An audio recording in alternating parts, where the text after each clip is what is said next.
देख रहे हैं छत्तीसगढ़ का भविष्य।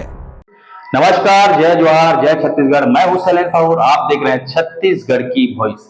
ग्राम चिरई पानी में शुक्रवार को ओम श्री रूपेश स्टील के विस्तार को लेकर जन सुनवाई आयोजित की गई, जिसमें आसपास क्षेत्र के करीब 80% ग्रामीणों ने उपस्थिति कराकर विरोध प्रदर्शन किया। उनके द्वारा बताया गया कि कंपनी प्रबंधन द्वारा लगातार एनजीटी के नियमों का उल्लंघन किया जा रहा है और गलत ईआई रिपोर्ट पेश करके इस जन सुनवाई का आयोजन किया गया है, जिससे ग्रामीणों को काफी परेशानियों का सामना करना पड़ रहा है। शुक्रवार को आयोजित लोक जन सुनवाई में अपर कलेक्टर और पर्यावरण अधिकारी मौके पर पहुंचे थे, जहां उन्होंने जन सुनवाई की प्रक्रिया को प्रारंभ की। प्रक्रिया प्रारंभ होते ही ग्रामीणों का विरोध स्पष्ट नजर आया। वहां उपस्थित ग्रामीण नवीन राजपूत ने बताया कि वह ग्राम चिरई पानी का निवासी है।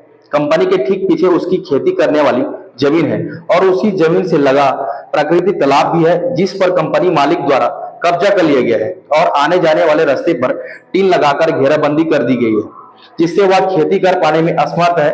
मौके पर पहुंचने पर पता चला कि ओम श्री रूपेश स्टील कंपनी द्वारा पर्यावरणीय अधिकार का भरपूर हनन किया जा रहा है और कंपनी प्रबंधन का संरक्षण आम जनता की रक्षा करने वाले अधिकारी कर्मचारी कर रहे हैं। क्षेत्र में कंपनी लगने से विकास नहीं, विनाश की स्थिति निर्मित हो रही है।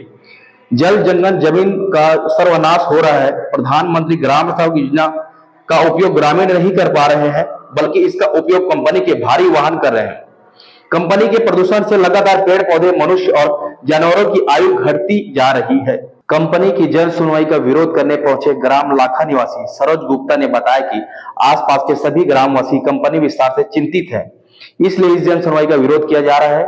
ग्राम पंचायत के उप सरपंच गोपाल अग्रवाल द्वारा अपनी निजी जमीन पर श्री रूपेश स्टील कंपनी के विस्तार की जन सुनवाई कराई जा रही है। कंपनी मालिक शंकर लाल अग्रवाल द्वारा एनजीटी के नियमों को ताक पर रखकर यह जन सुनवाई कराई जा रही है। इसके साथ ही उनकी रिपोर्ट पूरी तरह फर्जी है। रिपोर्ट में जंगली हाथियों, अन्य जानवरों तथा सिलिकोसिस बीमारी से पीड़ित लोगों की जानकारी नहीं दर्शाई गई है, जिसको लेकर सभी ग्राम से महिलाएं और पुरुष स्वास्थ्य, पर्यावरण, वरोपण, केलो बांध परियोजना के मुद्दे के साथ सभी विरोध प्रदर्शन करने पहुंचे हैं। प्रबंधन द्वारा जन सुनवाई में आने वाले लोगों को रोका और धमकाया भी जा रहा था। वहीं जन सुनवाई स्थल पर पहुंचे जन चेतना मंच के राजेश त्रिपाठी ने बताया कि ओम श्री रूपेश स्टील कंपनी के द्वारा जो जानकारी दी गई है वह पूरी तरह गलत है। कंपनी द्वारा क्षेत्र में जंगली हाथी नहीं होने की बात दर्शाई गई है, लेकिन कुछ दिन पहले ही गौरमोड़ी ग्राम में हाथियों के दल ने आतंक मचाया था। कंपनी प्रबंधक द्वारा 1 किलोमीटर दूर नेशनल हाईवे होने की बात कही गई, जबकि 15 किलोमीटर दूर तक नेशनल हाईवे से संपर्क नहीं है। इसके अलावा पर्यावरणीय अनुपात की भी गलत जानकारी दी गई है। क्षेत्र में पीएम की मात्रा 2.5 से काफी ज्यादा है। इसके साथ ही जन सुनवाई से पहले ही कंपनी प्रबंधन द्वारा एक स्ट्रक्चर तैयार कर लिया गया है, जो कि नियम विरोधी है। नियमानुसार पहले जन सुनवाई होनी चाहिए, उसके बाद कंपनी अपने विस्तार की प्रक्रिया प्रारंभ करता है। इसके लिए कहीं से भी कंपनी का विस्तार होना आम जनता के हित में नजर नहीं आ रहा है। हम लोग इसलिए आए हैं कि किसी प्राइवेट जमीन में जन सुनवाई, वो भी ओम रूपेश फैक्ट्री, जो कि रायगढ़ का एक जाने माने नेता शंकर अग्रवाल, कांग्रेस का नेता हूँ बोलता है, विधानसभा में विधायक में खड़ा हुआ था और एक प्राइवेट जमीन में वो जन सुनवाई करा रहा है। प्राइवेट जमीन में जन सुनवाई निरस्त होना चाहिए, प्राइवेट जमीन में जन सुनवाई तत्काल बंद होना चाहिए। इसीलिए हम लोग आए हैं। हम लोग फैक्ट्री का समर्थन करते हैं, लेकिन फैक्ट्री का समर्थन तब करेंगे जब हमारे क्षेत्र के लोगों को सब दुख दर्द में सहभागी निभाए, पर्यावरण मत फैलाए, रोड नाली का बनाए। आप सब अधिकारी से लेकर कलेक्टर महोदय से लेकर एसपी सब आए हैं इस रोड में। इस रोड का हालत देखिए। अगर इस रोड का हालत सही है तो मैं समर्थन करूंगा, अगर इस रोड का हालत सही नहीं है तो मैं विरोध करूंगा। हम लोग इसलिए विरोध कर रहे हैं कि यहाँ जो प्लांट बैठा है सब धूल प्रदूषण के कारण हम लोग बहुत परेशानी में हैं। और जो भी हम लोग जाते हैं ना प्लांट में जाते हैं तो काम में देंगे बोलते हैं, लेकिन काम देते नहीं हैं। कुछ काम के लिए हम लोग मांग करते हैं तो वो लोग हाँ कर देंगे बोलते हैं, लेकिन करते नहीं हैं, कुछ भी नहीं करते हैं। बाहर से लोगों को काम देते हैं, लेकिन हमारे गाँव वाले लोगों को नहीं देते हैं काम।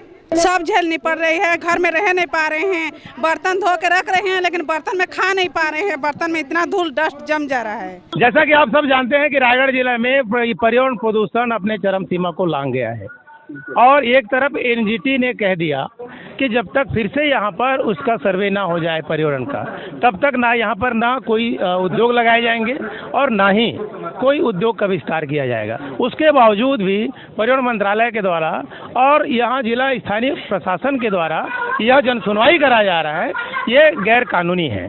इसलिए क्योंकि पर्यावरण केंद्रीय वन एवं पर्यावरण मंत्रालय की जो अधिसूचना है 14 सितंबर 2006 की, जिसमें कहा गया है कि इनके आवेदन के 45 दिवस के अंदर में होना चाहिए, वो है नहीं, तो वैसे ही खत्म हो जाता है। साथ ही साथ पर्यावरण संरक्षण अधिनियम 1986 का ये उल्लंघन है, संविधान के अनुच्छेद 48 का सीधा ये उल्लंघन है।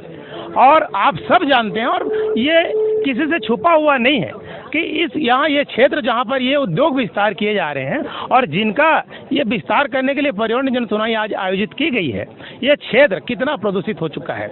यहाँ से लगा हुआ किलो डैम है, यहाँ से लगा हुआ एक शहर है, यहाँ जो इनका जो EIA रिपोर्ट है वो पेस्ट कॉपी पहले की EIA रिपोर्ट है, जिसमें ना तो यहाँ हाथियों का जिक्र किया गया है, ना यहाँ पर जो सिलिकोसिस बीमारियों से जो पीड़ित लोग हैं उसका जिक्र किया गया है।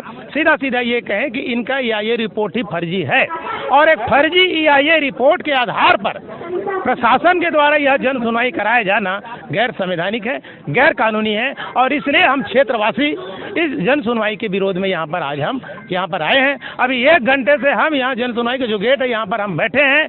यहाँ कंपनी के लोग, उनके गुंडों के द्वारा भी हमें रोकने की, रास्ते में रोकने की कोशिश की गई। हमारे बहुत सारे गाड़ियाँ हैं जिस पर कम से कम 1000 लोग रास्ते पर रुके हुए हैं, उनको बाहर में ही कंपनी के गुंडों के द्वारा रोक दिया गया है। अभी यहाँ पर कुछ लोग ही यहाँ पर हम लोग आ पाए हैं, अभी सैकड़ों की संख्या में, और हम इस जन सुनवाई का पूरा पुरजोर विरोध करते हैं और इसका निरस्त होना चाहिए।